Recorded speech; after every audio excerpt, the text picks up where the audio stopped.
하나님 아버지 고맙습니다. 저희 가정교회 길라잡이 한 주 한 주 저희가 부족하지만 목자님들과 목녀님들 그리고 목원들에게 일반적인 것들을 함께 나누는 시간을 가졌습니다. 부족하지만 하나님께서 이 시간들을 통해서 우리에게 살이 되고 피가 되는 좋은 것들 가르쳐 주신 줄 믿습니다. 오늘 마지막 날입니다. 유종의 미를 거둘 수 있도록 도와주세요. 예수님의 이름으로 기도했습니다. 아멘. 아멘. 네, 반갑습니다. 오늘은 7시 35분에 시작했으니까 8시 15분에 토를 40분을 마치겠습니다. 그래서 혹시 8시 15분이 넘어가면 저에게 이렇게 표시를 좀 해주세요. 40분 약속 지키고 갈 수 있도록. 자, 가정교회 길라잡이 목장 안에서의 관계 마지막 주입니다. 기억하실 거예요. 목장 안에서의 관계의 과정. 사실 이거는 목장 안에서뿐만 아니라 이 세상에 존재하는 모든 피조물들이 다른 피조물과 관계할 때, 릴레이션십이 형성되는 관계는 항상 형성 단계, 포밍 단계가 있는데 이것을 다른 말로 하면 하니문 단계라고 합니다. 서로 적당히 거리 유지하면서 좋은 모습 보이고, 아주 스윗한 관계가 되죠. 근데 이 스윗한 허니문의 과정, 형성 단계가 어떤 사람은 하루 만에 끝나는 사람도 있고, 한 달, 1년, 2년이 가는 사람도 있어요. 그런데 그 관계 안에 폭풍 단계가 반드시 들어오는데 허니문과 폭풍 단계가 오버랩돼서 들어오기도 하고 어떤 사람은 허니문과 폭풍 단계가 동시에 발생하는 사람도 있습니다. 그래서 관계마다 다 달라요, 사람마다. 그러니까 중요한 거는 이런 내가 관계, 릴레이션십 안에 어떤 단계 속에 있는지를 인식하고 있으면은 그 관계를 기도하면서 통과하면서 이 관계를 통과하고 나면 더 나은 단계, 더 좋은 관계, 열매를 맺는 관계로 갈 수 있다라는 희망을 가질 수 있습니다. 결코 도망가지 않을 수 있어요. 이 형성 단계를 지나면 폭풍 단계에 들어갑니다. 스토밍이죠. 나하고 맞지 않는 것, 그동안 보이지 않는 모습, 나하고 싫은 부분, 이제 부딪히는 부분, 내가 평상시 싫어하는 부분들이 드러나서 이 사람하고 나하고 관계를 끝까지 할 수 있을 것인가 고민하는 단계입니다. 이 폭풍 단계가 되면 도망가는 사람들이 있습니다.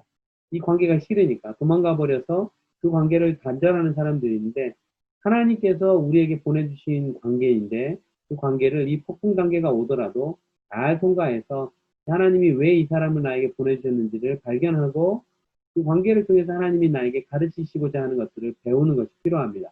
그런데 그 관계를 포기하고 단절하고 관계를 딱 끊고 나 너하고 싫어. 네가 하는 거 말하는 거 관계하는 거 태도 밥 먹는 거 나하고 안 맞으니까 이제부터 당신과 나는 딱 요만큼만 이 선을 넘어오지 마. 끝! 라고 하는 것은 하나님이 나에게 맡겨주신 그 관계를 내 마음대로 하나님 마음 뜻대로가 아니라 내 마음대로 어, 불순종해서 그 관계를 끊어버리는 겁니다. 그러니까 혹시라도 여러분 중에 어떤 사람하고 관계 속에 그런 단절된 선을 그어놓고 이제부터 당신이 이만큼만 끝 하고 혹시 하신 적 있다면 회개하시고 하나님이 맡겨주신 관계를 회복하기 위해 다시 겁나더라도 폭풍 단계로 들어가셔서 그 폭풍 단계를 통과하셔야만 합니다. 이 폭풍 단계가 평생 가는 사람도 있어요. 근데 평생 그렇게 하셔야 됩니다. 도망가지 마시고. 자, 그 다음에 이 폭풍 단계를 다 거치고 나면 서로를 이해해야 합니다. 서로의 마음은 모난 부분들, 받아들일 부분들, 그리고 바꿀 수 없는 부분들을 내가 받아들이게 됩니다. 저하고 아내가 결혼을 탁 했는데 제가 아내를 너무나 사랑해요. 그리고 아내도 저를 너무나 사랑하고 저희는 지금도 허니문 같아요. 그런데 저희 아내도 폭풍 단계가 있어 왔고 지금도 가끔씩 있는데 예전보다는 다르죠. 아주 쉬운 간단한 폭풍 단계는 뭐였냐면 저는 이 냉장고 문을 저희 어릴 때부터 전기를 아껴야 된다는 아버지의 교육을 받았기 때문에 냉장고 문을 손잡이를 잡고 끝까지 싹 닫아서 딱 닫히고 손을 딱 놨을 때 냉장고 문이 딱 닫혀 있는지를 확인까지 합니다. 그리고 가요. 왜냐면 종종 냉장고 문을 닫았는데 냉장고 안에 뭐 아이스크림이나 뭐가 가득 차갖고 냉장고 문이 요만큼 간격을 유지하고 닫혔다가 이렇게 열리는 경우가 있거든요. 그러면 거기로 냉기가 다 빠져요. 근데 한국처럼 뭐 적당히 전기가 안 끊기는 곳에는 그런 낭패가 안 보는데 제가 선교사로 살았던 인도에서는 매일 하루에 5시간씩 전기가 나갔어요. 그러니까 냉동고를 가지고 있는데 꽁꽁 얼려놨다가 전기가 나가도 이 얼려놨기 때문에 금방 상하지 않고 냉기를 유지할 수 있는데 저는 끝까지 닫아서 확인하는데 아내는 이제 결혼한 지 얼마 안 돼갖고 신혼 마치자마자 인도에 갔는데 냉장고 문을 끝까지 손을 잡고 닫지 않습니다. 그냥 툭 밀어놓거나 그냥 어깨로 툭 치고 밀어놓고 가요. 그냥 뒤에 닫혔는지 안 닫혔는지. 그래서 인도에서 절대 구할 수 없는 고추장 뭐부터 시작해서 한국 재료가 있는데 그거는 누가 한국에서 올 때 들고 오거나 한국에 방문했다가 들고 올 수 있는 것만 있는 거예요. 그러니까 그거 없어지면 이제 못 구하는 거죠, 인도에서는. 그런데 어느 날 저희 아내가 퉁 하고 닫고 갔는데 이만큼 열려 있다가 그날 냉장고에 있던 것이 다 녹아버렸어요. 그래서 이 재판이 이제 목소리가 높아지고 싸웠죠. 어떻게 그럴 수가 있느냐, 이 소중한 거를. 그랬더니 한참 그렇게 싸운 다음에 어, 아내한테 제가 그랬어요. 여보, 어, 내가 말하다가 이제 한참 지난 다음에 이제 화가 화가 없어진 다음에 아내한테 가서 항상 제가 먼저 사과해요. 여보, 내가 아까 화내고 그래서 너무 미안하다. 사실 저 냉장고 안에 들어있었던 한국에서 온 저 음식 재료들이 당신보다 소중한 거 아니다. 저거 그냥 뱃속에 들어가서 없어진 걸로 치고 사실 당신이 나보다 더 소중하다. 미안하다. 사과했죠. 그런데 그렇게 막 재판 이제 폭풍 단계를 통과하고 난 다음에 그런 것 때문에 이렇게 사과해도 금방 안 없어지죠. 착해가지고 저랑 지금까지 살아준 것 같아요. 근데 아내는 지금 결혼 이제 이번 12월이면은 결혼 19주년 되는 거죠. 20년째 살면서 여전히 냉장고 문을 저처럼 손을 꼭 잡고 닫지 않습니다. 잘 안 돼요. 습관이 들어 있었기 때문에 저랑 결혼하기 전에 20년 넘게 그렇게 안 살았기 때문에 그리고 아내가 살던 지붕에 그렇게 닫아도 딱 잘 닫히는 자석이 센 냉장고였나 봐요. 근데 안 돼요. 그런데 더 이상 그 문제로 폭풍 단계에 들어가지 않습니다. 왜냐면 그때 당시에 몇 번 폭풍을 그걸로 인해서 통과하면서 내가 아내를 받아들였어요. 아, 이 부분은 아내의 이런 부분은 내가 바꿀 수 없는 부분이구나.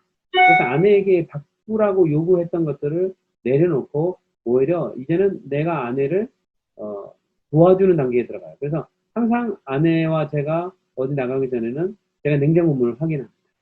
그래서 냉장고 문을 확인해서 행여나도 아내가 실수했던 것을 내가 보완하는 일이 되죠. 더 이상 그게 스트레스가 되진 않아요. 그거 이외에 다른 것들이 이제 폭풍의 단계로 오죠. 예를 들면 뭐 약속 시간이 됐는데 여자들 옷 갈아입고 이거 뭐 하고 뭐 그러잖아요. 그럼 늦잖아요. 그러면 정말 중요할 때 가야 되는데 저는 설교하기 전에는 1시간 전에 도착해 있거나 나 다른 교회를 설교하러 가거나 아무리 늦어도 30분 전에는 약속 장소에 가 있습니다.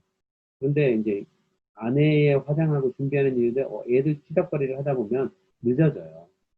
당연한 건데 그것 때문에 이제 폭풍 단계를 몇 번 거쳤죠. 근데 그것도 바꿀 수 없다는 사실을 나중에 알았어요. 제가 아내를 대신해서 살림을 한 6개월 애들을 뒤치다거리가 하면서 했는데, 아, 이래서 여자들이 늙는구나. 이래서, 이래서 아이들 뒤치다거리 하다 보면은 약속 출발 시간보다 3, 40분 늦어지는구나 하는 걸 절실히 느꼈어요. 물론 이제 그전에도 이해는 했지만, 그런 것을 통해서, 아예 미리 약속 시간, 자, 10시에 나가야 된다 그러면, 9시 반에 우리 떠납니다라고 30분 전에 나간다고 다 선언을 합니다. 그러면 진짜 30분, 한 20분 늦어서 그 시간에 맞춰서 떠날 때도 있어요. 이런 작은 예부터 시작해서 목장 안에서도 폭풍 단계를 다양한 형태로 통과합니다. 그 정도가 다 다른데 표현을 하고 안 하고 하지만 그 폭풍 단계가 있을 때 도망가는 사람, 도망가지 않는 사람이 있는데 모두가 목장이라는 공동체 속에 있기 때문에 이 공동체는 보호받는 공동체예요. 그러니까 폭풍 단계의 관계가 진입을 해도 두려워하지 마시고 또 그런 관계 속에 들어간 사람을 목장 안에서 저 사람 관계 못하는 사람이다. 저 사람 어떻게 사회생활하지? 이런 말 하면 안 돼요. 왜냐하면 전혀 다른 가정 환경과 문화와 배경 속에 살았던 사람들이 목장 안에 들어오면요. 반드시 폭풍 단계를 통과할 수밖에 없어요. 아내와 남편조차도 그런 생활하면서 폭풍 단계를 여러 번 거치는데 같이 살지도 않는 일주일에 한 번 만나는 사람들은 더욱더 그렇습니다. 그러니까 이 보호된 목장이라는 속에서는 폭풍 단계에 내가 들어가도 겁먹지 마세요. 자연스러운 겁니다라고 서로 다독거려주고 인커리지 하면서 그 폭풍 단계를 통과할 수 있도록 목장 안에서 서로 의지하고 격려하고 기도해야만 합니다. 그래서 그 폭풍 단계를 통과하면 표준 단계가 됩니다. 노밍 단계. 표준 단계는 일종의 서로 이렇게 튀어나와 있던 부분이 부딪히다가 이렇게 아구를 맞아가는 단계가 돼요. 그래서 이제는 그 더 이상 변하거나 어려워하고 서로에게 폭풍이 되도록 서로를 자극했던 요소들이 마모되고 깎여지고 서로 어우러지는 단계가 들어가죠. 그것을 표준 단계라고 합니다. 그리고 나서 표준 단계를 지나면 성취 단계에 이제 들어가는데, 이 표준 단계가 되면은 서로에게 헌신하는 단계가 돼요. 제가 아내가 냉장고 문을 잘 못 닫을 때 아내에게 헌신을 했습니다. 어떤 영역으로? 아내 대신 내가 냉장고 문을 시간과 노력을 기울여서 대신 닫아주는 헌신 단계가 이르렀어요. 어떤 사람이 또 이제 시간에 늦지 않도록 아까로 이제 얘기했던 것처럼 아예 출발 시간을 30분 더 일찍 한다거나 아니면 아이들 옷을 내가 대신 입혀준다든가 그런 것을 통해서 헌신함으로 아내와 나와의 폭풍 단계가 아닌 헌신 단계로 들어갑니다. 이게 쉬운 일이에요. 그 목장 안에서도 표준 단계에 이르면 서로가 헌신하게 됩니다. 그래서 어떤 사람은 설거지를 잘 못해요, 이 사람은. 그리고 설거지를 하면 그릇을 깨는 사람이에요. 또 어떤 사람은 음식을 먹는데 매운 것을 못 먹는 사람이 있어요. 그리고 어떤 사람은 알러지가 있어가지고 특히 생선, 바다에서 나온 생선을 못 먹는 분이 있어요. 근데 이 사람이 이제 모임 안에 들어오면 사람들이 생선으로 된 요리 뭐 이런 걸 못 먹는데 이 사람 때문에 다른 사람들이 처음에는 정말 저 사람 때문에 맛있는 스시도 못 먹고 뭐 회도 못 먹고 불평하다가 그 폭풍 단계를 거치다가 나중에 이 표준 단계에 이르면은 이 사람들이 그렇지 이 사람 혹시 생선 때문에 알러지 있는데 우리 그 멸치 국물 육수 좀 빼고 소고기 국물로 국물 끓입시다. 그렇게 해서 사랑하는 표준 헌신 단계로 들어갑니다. 그리고 또 때로는 이 사람이 제가 알러지가 있긴 한데 이 사람은 다른 사람들한테 헌신하기 위해서 자기가 스시를 사와요. 그래갖고 사와가지고 자기한테 맞는 것도 2개를 사와. 그래서 나머지 분들한테는 스시 드시라고 그러고 나는 알러지가 있으니까 스시가 아닌 다른 거 먹을게요 라고 자기도 이 사람들에게 헌신하는 단계가 이르게 됩니다. 그래서 스시를 먹고 못 먹고 알러지가 있고 없고가 더 이상 폭풍, 왜 저 사람이 우리 목장 안에 있어갖고 이렇게 이 먹는 걸로 문제가 생기지가 더 이상 그것이 스토밍이 아니라 헌신하는 단계까지 이르게 된다는 거예요. 근데 그 전제 조건은 폭풍 단계 때 도망가지 않는다는 것입니다. 도망가면 안 돼요. 기도하고 하나님이 주신 관계니 끝까지 그 안에서 서로 어울러져서 표준 단계에 이를 때까지 기도하고 그 과정을 통과해야 됩니다. 누구를 위하여? 상대방을 위하는 것 같은데요. 헌신하는 단계가 이 헌신을 통해서 내 안에 있는 빛나는 성품이 하나님이 아주 빛나는 성품으로 만들어 주십니다. 그러니까 결국은 상대방에게 헌신한 것 같지만 하나님의 귀한 선물이 내 안에서 생기는 과정이죠. 자, 성취 단계, performing 단계입니다. 이 표준 단계를 거치잖아요. 그러면 눈빛만 탁 줘도 하면 하고 알아듣고 사람들이 팀워크가 맞기 시작합니다. 저희 교회에도 무슨 목장이 있어요. 몇 개 목장이 있는데 그 목장 식구들은요. 아주 그냥 팀워크가 착착착 맞습니다. 아마 그 안에서 그 팀워크가 맞는 곳에서 새 VIP가 오잖아요. 그럼 그 문화에 어우러져서 자기도 묻어 들어가서 어느새 성취 단계까지 거쳐갑니다. 그런데 새로운 사람은 반드시 아무리 잘 돌아가는 목장일지라도 형성 단계, 폭풍 단계, 표준 단계를 거쳐서 성취 단계에 간다는 것을 잊지 마시고 VIP들이 오면 이 단계를 잘 통과할 수 있도록 걱정하지 마세요. 자연스러운 겁니다. 라고 격려해 주시면서 들어가야 됩니다. 자, 그렇다면 목장 안에서의 관계는 왜 깨질까? 질문을 합니다. 첫 번째는 관계가 깨지는 이유는 죄 때문입니다. 죄의 특징이 있어요. 어둡고 숨게 합니다. 속이고 감춥니다. 그래서 죄가 있는 A라는 사람과 죄가 있는 B라는 사람이 관계 속으로 싹 오잖아요. 그럼 이 죄의 특징 때문에 나를 숨깁니다. 나를 속이고 내 삶을 나누지 않게 해요. 왜냐하면 죄의 두께가 있기 때문에. 그래서 관계의 벽을 세워서 이 벽 때문에 이 두 사람이 벽 때문에 관계가 더 가까워지지 않아요. 그러니까 적당히 좋은 관계, 적당히 웃는 관계, 그리고 사람들은 그것이 인간관계를 잘하는 거라고 착각합니다. 그래서 목장 안에서는 치고받고 막 힘들고 어려운데 옆에 있는 목장 사람하고는 관계가 좋은 사람이 있어요. 그러니까 나는 우리 목장 식구들하고는 잘 안 맞는데 옆에 있는 목장 사람하고는 교회에서 만나면 말이 잘 통하는 것 같아요. 그러니까 나는 저 목장에 만나보다 착각하는 경우가 있어요. 왜냐하면 그 목장 식구하고 나하고는 적당한 거리를 두고 관계를 하기 때문에 더 깊은 관계로 안 들어가기 때문에 그냥 적당한 거리가 있기 때문에 스토밍이 그 폭풍 단계로 안 들어가기 때문이에요. 그래서 이 사람이 여기서 힘들다고 튀어나가서 다른 목장으로 가거나 다른 교회로 가면 그곳에서 동일하게 폭풍 가운데 들어가서 또 동일한 일을 겪습니다. 만약에 거기서 또 도망간다. 그럼 다른 곳에 가서 그 일을 또 겪어요. 그러니까 결코 도망가서는 안 됩니다. 끝까지 관계 안에서 하나님이 이 폭풍 안에 들어가면서 어우러져서 나중에는 이 포밍 단계와 퍼포밍 단계까지 갈 수 있도록 기도하고 인내해야만 하는 것입니다. 두 번째 관계가 깨지는 이유는 교만함과 이기적인 마음 때문입니다. 잠언에 보면 미련한 자는 명철을 기뻐하지 아니하고 자기의 의사를 드러내기만 하느니라라고 나와 있습니다. 말하다 보면 목장 모임을 하다 보면은 자기 얘기만 하는 사람이 있어요. 그것만 드러내는 사람이 있고요. 잠언 21장 4절에 보면 눈이 높은 것과 마음이 교만한 것과 악인의 형통한 것은 다 죄니라 그러면서 교만함 때문에 관계가 깨집니다. 이런 사람의 특징이 있습니다. 이런 교만한 사람은 고집이 세고 자기 의지가 강하고 다른 사람에게 순종하는 것을 싫어합니다. 그래서요, 이 사람은 관계할 때 보면 뭐 예를 들어서 목장 안에서 뭐 요리가 좀 왔다. 예를 들어서 누군가 뭐 요리를 하나 가져왔더니 그거에 대해서 이 요리를 놓고 이렇게 저렇게 얘기를 합니다. 아이고, 그 요리는 이렇게 해야 되고 이렇게 해야 되고 디스플레이를 이렇게 해야 돼요. 그러면서 요리를 가지고 온 사람이나 그날 목장을 호스트한 집에서 자기들이 가지고 있는 그릇을 가지고 그냥 거기 형편에 맞게 좀 디스플레이를 하려고 그러는데 그건 그렇게 하면 안 돼!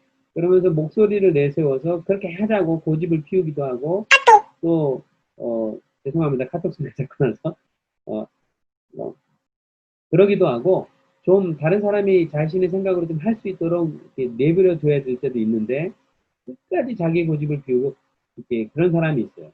그런 경우에는 사실 이제 호스트를 하는 목장에 가면 그 호스트가 뭔가를 이렇게 도울 수 있도록 그 사람에게 순종해 주는 것이 좋아요. 순종이라는 것이 상황과 환경에 따라서 나를 그 사람에게 낮춰드리고 그 사람이 할 수 있도록 내어드리는 것인데 그걸 잘 못하는 사람이 많습니다. 자기 목소리가 강하고 자기 의지가 너무 강해서 자꾸 이 컨플릭이 생깁니다. 교만함 때문이죠. 사도행전 15장 36절에 39절을 보면 수일 후에 바울이 바나바더러 말하되 우리가 주의 말씀을 전한 각 성으로 다시 가서 형제들이 어떠한가 방문하자 하니까 바나바는 마가라 하는 요한도 데리고 가자고 고집을 피웁니다. 이 바울은 밤빌리아에서 자기들을 떠나 한 가지로 일하러 가지 아니한 자를 데리고 가는 것이 옳지 않다라고 바울도 목소리를 내고 바나바도 목소리를 냅니다. 그래서 39절에 보니까 서로 심히 다투어 피차 갈라서다. 그래서 바울과 바나바의 인정함 때문에 바울이 다메섹 도상에서 예수님 만나고 이렇게 회심했을 때 서로 만나서 좋은 관계가 됐는데 누가라는 사람을 데리고 가자 말자를 놓고 서로 고집을 피우다가 피차 관계가 깨져버렸어요. 그러니까 두 사람 다 고집을 피운 거예요. 누가 잘못했다가 아니라 둘 다 잘못한 겁니다. 그러니까 두 사람의 관계는 거기서 끝난 거예요. 뭐 성경에 그 이후에 어떻게 됐다는 내용이 나와 있지 않습니다. 회복이 했는지 안 했는지 아마 제가 생각하기에는 두 사람이 나중에 회복했을 거예요. 자, 고린도전서 13장 5절에 보면 무례히 행치 아니하며 자기의 유익을 구치 아니하며 성밀지 아니하며 악한 것을 생각지 아니한다는 것이 교만한 자 이제 목장 안에서의 사람들이 있어야 된다는 것입니다. 관계가 깨지는 이유 세 번째는 미성숙하고 자신감이 없을 때 그렇습니다. 미성숙하다는 것은 다른 사람에 대해서 민감함이 저하된 거예요. 이 사람이 지금 무슨 일로 고민이 있는데 그 사람에게 말로 그냥 함부로 해가지고 목장 안에서 분위기 이상하게 되는 경우도 있다는 거예요. 민감하게 주변 사람들을 보고 봐야만 합니다. 이 미성숙한 사람은 다른 사람의 마음을 잘 모릅니다. 또 관계에 대한 관점이 초현실적이고 이성적인 것을 기대해요. 우리 목장은 이래야 되고 저래야 되고 우리 관계는 이래야 돼라는 나름대로의 관계에 대한 어떤 생각이 있는데 그게 현실적이지 않고 이성적인 것을 기대합니다. 목장 정도 되고 목장 모임 정도 되면 천국 같아야 돼. 우리 같이 이 안에서는 절대 갈등이 있어서는 안 돼. 그러다가 이제 폭풍을 경험하면 자신이 생각했던 거와는 전혀 다른 이성적이지 않은 관계라고 생각해서 숨겨져 나가버립니다. 미성숙한 사람은 의미 있는 관계 안으로 들어가서 아픔을 경험하는 것이 필요합니다. 그러니까 A라는 사람과 B라는 사람의 적당한 거리를 유지한 관계가 아니라 관계 안으로 들어가기 시작한다는 것이 의미 있는 관계인데 의미 있는 관계는 반드시 폭풍 단계를 거치면서 관계에 아픔이 생기게 되어 있습니다. 그러니까 혹시 여러분이 지금 관계 안에 어려움, 아픔이 있는 관계가 있다면 그것은 의미 있는 관계로 발전되어 가는 아주 긍정적인 반응이라는 것을 보셔야 됩니다. 저도 어딜 가든지 저랑 종종 말이나 생각과 어떤 오해가 있거나 그래서 관계 어려움을 겪는 경우가 있어요. 그런데 이제 저처럼 관계의 이 프로세스를 나름 알고 있는 사람은 아, 지금 내가 이 사람하고 폭풍 단계로 들어가는구나. 아픔이 좀 있겠구나. 그러면 내가 이 순간에 해야 될 일을 바로 알아요. 끝까지 이 사람을 믿고 신뢰하고 정직하고 그리고 이 사람을 위해서 기도하고 결코 이 관계 안에서 도망가지 않겠다라고 결정합니다. 결정하고 기도하면서 하나님이 도와주시기를 원하면서 정직하게 이 아픔을 통과하는 일들을 합니다. 베드로전서 4장 12절에 보면 사랑하는 자들아 너희를 시련하려고 오는 불시험을 이상한 일 당하는 것 같이 이상하게 여기지 말고 라고 합니다. 여기서 불시험은 관계로 친다면 관계의 폭풍 단계를 의미합니다. 남녀가 도화에서 데이트하다가 결혼을 해서 살잖아요.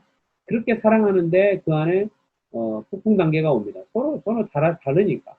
그런데 서로 사랑하기 때문에 이 불시험 통과해야 됩니다. 통과 안 하면 이혼하는 거죠. 통과 안 하면 결혼 생활 내내 힘든 것입니다.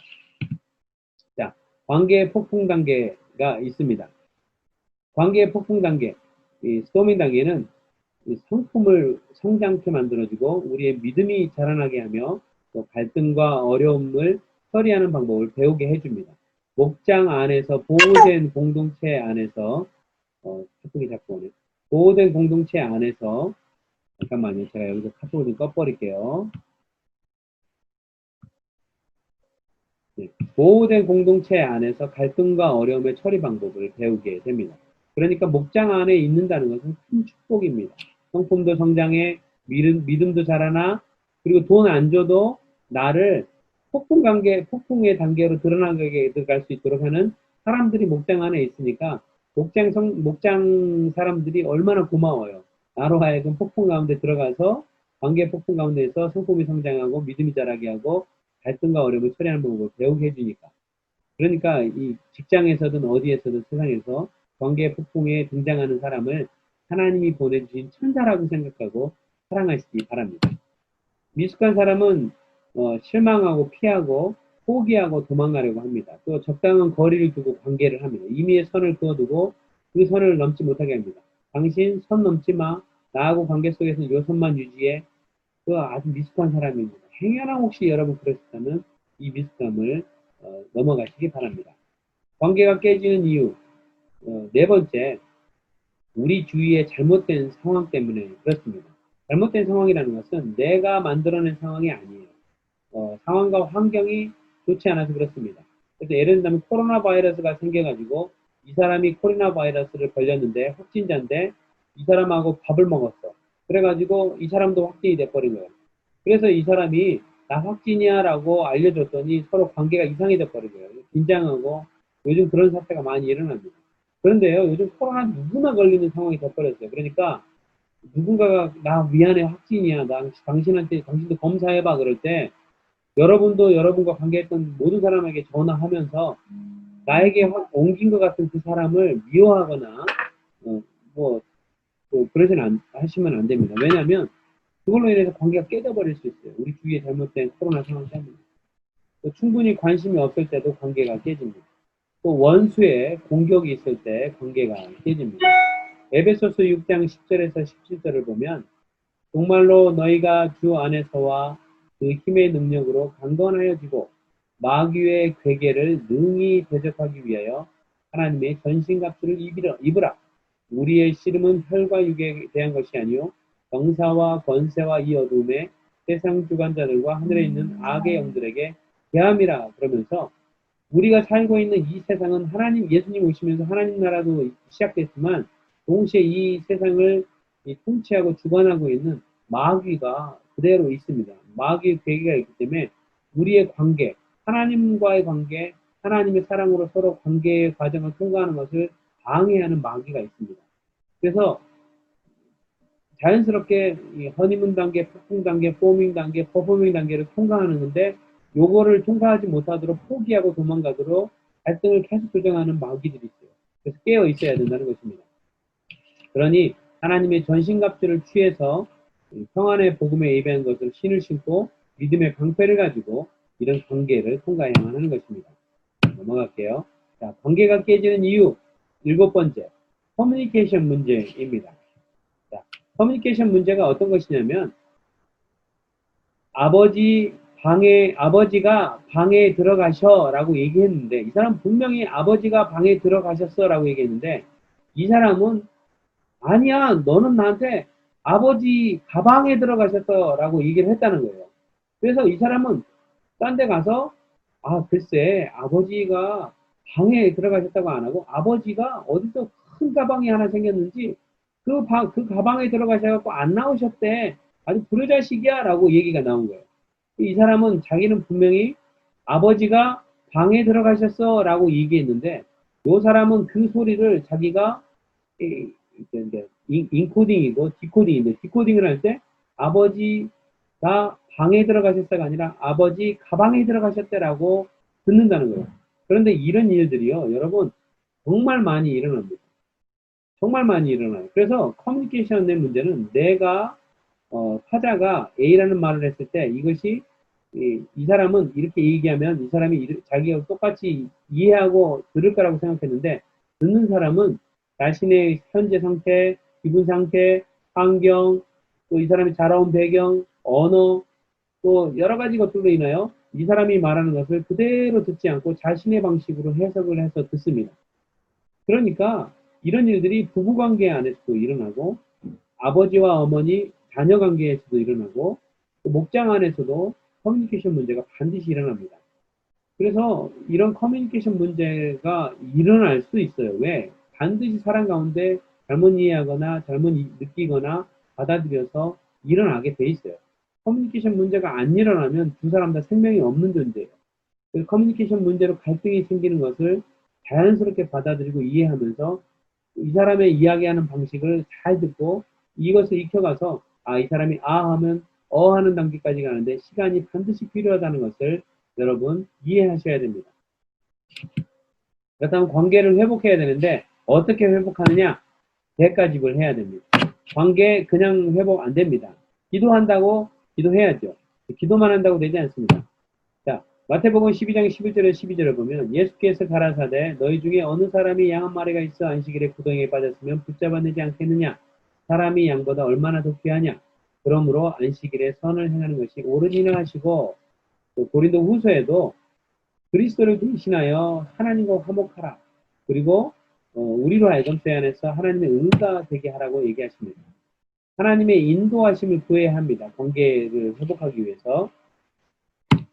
주님께 관계를 회복하기 위해서 하나님 나하고 이 사람하고 죄송합니다. 관계가 지금 폭풍을 통과하고 있는데 이 관계 내 힘으로 해결이 안 되니 내가 할 수 있는 데까지를 시간도 드리고 용서도 구하고 또 때로는 기다려주고 어떨 때 침묵하면서 이 관계를 도망가지 않고 이 사람을 위해서 기도하면서 기다릴 텐데 주님 내 힘이 아니라 이 관계를 주님께 내어드릴 테니까 토스할 테니까 주님이 이 관계의 다이내믹을 통치해 주시고 해결해 주십시오라고 내어드려야 됩니다. 그거 안 내어드리잖아요. 그럼 스트레스 받고 암 걸립니다. 그러니까 뭐 이 사람 무슨 일을 저질러 놓고 관계도 안 좋은데 이 사람은 편하태평 있네. 그게 아니에요. 무관심한 게 아니라 그런 사람들도 티는 안 내지만 속으로 포괄을 합니다. 그럴 때 여러분 하나님께 올려드리는 일들을 목장 안에서 관계가 어려운 일이 생길 때 서로 올려드리고 하나님의 인도하심을 구할 수 있도록 함께 기도해야 됩니다. 너희는 먼저 그의 나라와 의를 구하라. 그리하면 모든 것을 너에게 더하시리라 하면서 이 관계 안에 나의 관계 다이내믹 안에 어려움이 생기고 목장 안에서의 이 긴장이 있는 것이 뜻을 놓고 하나님의 뜻이 무엇일까? 하나님의 뜻을 먼저 구하시기 바랍니다. 관계 회복 네 번째, 용서해야 됩니다. 용서하라고 그러는데 끝까지 용서 안 하고 마음에 품고 이러고 있는 사람이 있어요. 그리고 너 나하고 관계 끝. 아직 그런 사람 보면 참 희한합니다. 왜요? 하나님이 7번도 용서하고 70번도 용서하고 70번씩 700번도 용서하라고 분명히 말씀하셨는데 용서 안 합니다. 티 안 내요. 자기가 용서 안 한 거 속에 품어놓고 적당히 거리 유지하면서 웃으면서 지냅니다. 그런데 속에 용서 안 하고 있으면요. 자기 손해예요. 왜냐하면 용서 안 하는 것도 우상이고 하나님이 가장 싫어하는 것이기 때문입니다. 자기만 손해인 거예요. 자기 영혼이 죽어가기 때문이죠. 그래서 목장 안에서 용서를 자꾸 연습해야 됩니다. 미안해, 내가 잘못했네 라고 용서를 구했는데 어떤 경우에는 못 받아들이는 경우도 있어요. 안 받아들이는 경우도 있어요. 그래도 또 용서 구하고 또 용서 구하십시오. 저도 실수를 하긴 하지만 집에서 아내가 잘못해도 제가 가서 용서 구합니다. 자녀들에게 가서도 제가 먼저 용서 구합니다. 어떤 사람이 그래요. 야, 아빠가 남편이 뭐 그렇게 잘못했던 얘기를 자주 하냐? 그 사과할 일을 만들지 말아라. 애초부터 그런 얘기를 합니다. 그런데요, 사람이 관계 안에 들어가잖아요. 내가 아무리 잘해도 반드시 어떤 맞지 않는 부분들이 생기게 마련입니다. 그럴 때 용서할 일 만들지 말라고 한 사람이 용서 안 하는 사람 경우가 많아요. 그래서 반드시 용서를 하십시오. 용서하기 위해서는 원망하는 마음을 포기해야 됩니다. 그 사람이 이래서 저래서 나랑 목장 안에서 이랬지 저랬지 이런 얘기 하지 말라고 그랬는데 목장 밖에 나가가지고 다른 사람한테 얘기해가지고 왜 전체 다 알아? 아 기분 나빠 그래갖고 원망하는 마음 막 둔한 마음이 있는 거예요. 그거 포기해야 됩니다. 아프게 했던 사람의 만든 빚을 탕감시켜줘야 됩니다. 그래서 상대방의 머리 위에 수치를 얹는다는 표현이 있는데요. 나를 아프게 한 사람을 자꾸 탕감해주는 일을 연습해 보십시오. 놀라운 일이 생깁니다. 이거 2번만 얘기하려고 해도 일주일은 걸릴 것 같아요. 세 번째는 복수의 감정을 포기해야 됩니다. 이건 내가 똑같이 갚아줘야지 그런 사람이 있어요. 다음 목장 모임 때 갚아줘야지. 또는 에이, 내가 목장을 확 나가버려가지고 우리 목녀님 힘들게 해서 니네 목장 식구들 나 없이 한번 욕 좀 먹어봐라. 이런 사람도 있어요. 근데 그 복수의 감정도 포기하시기 바랍니다. 골로새서 3장 13절에 보면 누가 네게 혐의가 있거든 서로 용납하여 피차 영생하되 주께서 너희를 용서하신 것과 같이 너희도 그리하고 라고 나옵니다. 그렇게 할 때 내 죄를 기억지 아니하리라는 것을 기억하시기 바랍니다. 자, 또 마태복음에 보면 몇 번이나 용서를 할까 물어보니까 7번까지 물어보니까 7번뿐만 아니라 70번씩 7번이라도 용서하라고 말씀하십니다. 내가 용서하지 않을 때 나에게 일어나는 일이 있습니다. 내 손해죠. 관계가 죽어갑니다. 어떤 사람이요, 저한테 막 화를 내요. 자기를 무시하는 것 같아요. 그러더니, 나보고 선을 넘었다고 합니다. 당신 내 선을 넘었으니까, 이제부터 당신하고 나하고 사이에 선을 딱 그어놓고, 이 선 넘어오지 마. 그리고 용서를 안 하는 거예요. 그냥 보면 압니다. 그런데, 그러면 관계가 죽어갑니다. 이 사람 손해예요. 이 사람도 같이 죽어가게 됩니다. 나만 죽으면 되는데, 나만 죽는 게 아니라, 관계 옆에 있는 사람도 같이 죽어갑니다. 그 관계 죽어가는 거 하나님 기뻐하지 않으십니다. 용서하십시오. 또 속박을 경험하게 됩니다. 또 하나님과의 관계가 어려워집니다. 용서하지 않으면. 자, 관계 회복을 위해서는 5번째, 겸손해야 합니다. 또 6번째, 기도와 영적 전쟁을 해야 합니다. 또 7번째, 내 마음을 아프게 한 사람을 어떻게 하면 섬길까, 사랑을 표현해볼까 방법을 찾아보아야만 합니다. 쉽지 않습니다. 한번 시도해 보십시오. 내 마음을 아프게 한 사람을 섬길 방법 찾기. 첫 번째, 그 사람이 잘 되도록 성공하도록 도와줘야 합니다. 미운데 어떻게 그것을 하겠어요. 근데 쉽지 않지만 그렇게 하도록 마음을 바꾸고 도와주기 시작하면 하나님이 놀라운 영적 열매를 우리 가운데 부어주시기 시작합니다. 두 번째, 그 사람을 축복하고 기도하십시오. 하나님, 그놈 좀 어떻게 내 눈에서 안 보이게 해주세요. 아예 그냥 타주로 떠나서 웬만하면 목장 모임에 안 나오게 해주세요라고 기도하지 마시고 축복하고 기도하십시오. 그렇게 해서 용서할 수 있습니다. 마태복음 3장, 5장에 보면 이는 눈에, 이는 이로 뭐 이런 얘기를 들었지만 너희 그러지 말고 오른쪽 한 뺨 때리면 한쪽도 내주고 왼편 내주고 홍사에 속옷 내달라고 그러면 겉옷까지도 내주라고 얘기하고 오리 가자고 하면 기분 나쁘고 속상하지만 저 사람 나 왜 이렇게 괴롭혀 그러지만 심리도 동행해주고 또 나한테 후보자 하는 사람에게 거절하지 말고 또 사랑하기를 바랍니다. 자, 넘어갈게요. 예. 이제 다 끝났네요.